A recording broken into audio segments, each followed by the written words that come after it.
আসসালামু আলাইকুম। Windows batch file Bangla টিউটোরিয়ালে আপনাদের সবাইকে স্বাগত জানাচ্ছি। আজকের পাঠে আমরা দেখব উইন্ডোজ ব্যাচ প্রোগ্রামিং এর সাহায্যে আমরা যদি চাই কমান্ড প্রম্পটের টেক্সটগুলো কালার চেঞ্জ করা যায়। চলুন তাহলে দেখা যাক।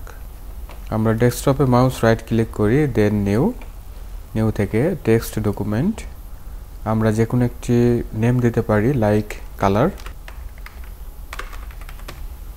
এবং এক্সটেনশন আমরা চেঞ্জ করব, দিতে হবে .bat। এই .bat হচ্ছে ব্যাচ ফাইলের file extension. Enter Kitty press করতে হবে। দেন রিনেম করার জন্য অর্থাৎ ফাইল এক্সটেনশন চেঞ্জ করার জন্য কনফার্মেশন চাওয়া হচ্ছে, ইয়েস প্রেস করতে হবে। তাহলে ডেস্কটপে আমাদের একটি ব্ল্যাঙ্ক ব্যাচ ফাইল প্রজেক্ট দেখতে পাচ্ছি। মাউস রাইট ক্লিক, দেন শো মোর অপশনস, এডিট। তাহলে আমাদের সিস্টেম থেকে নোটপ্যাডটি ওপেন হলো। এখন আমরা কিছু কোড এখানে টাইপ করব। প্রথমেই @echo of, নিচে আসি :alpha, নিচে আসি ক্লাস, নিচে আসি এবার ইকো কমান্ড। এবার আমরা একটি মেসেজ দিতে পারি, তাহলে cmd, আমরা ক্যাপিটালে দিতে পারি cmd কালার চেঞ্জার। নিচে আসি, দিতে হবে সেট, এরপর স্ল্যাশ, আমরা নিব p স্পেস দিয়ে n ইকুয়াল টু, আমরা নিব চেঞ্জ কালার,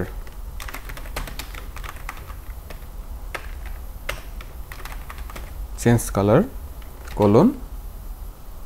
এবার নিচে আসি, দিতে হবে কালার, আমরা পার্সেন্টেজ নিব, ওকে। তার ভিতরে n রাখতে হবে, তার ভিতরে আবার পার্সেন্টেজ রাখতে হবে।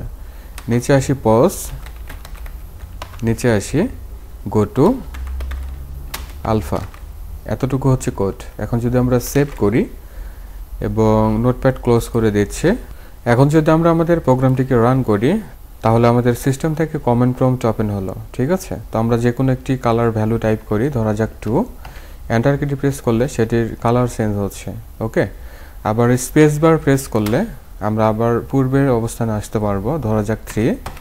তাহলে এভাবে কালারগুলো চেঞ্জ হতে থাকবে, ঠিক আছে।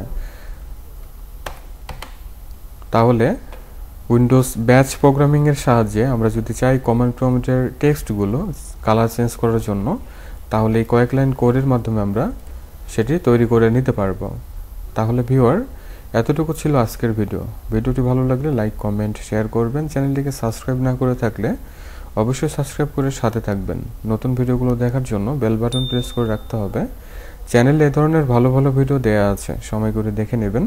অন্যান্য ভিডিওগুলো মিস করবেন না। সবাই ভালো থাকুন, সুস্থ থাকুন। Thanks for watching.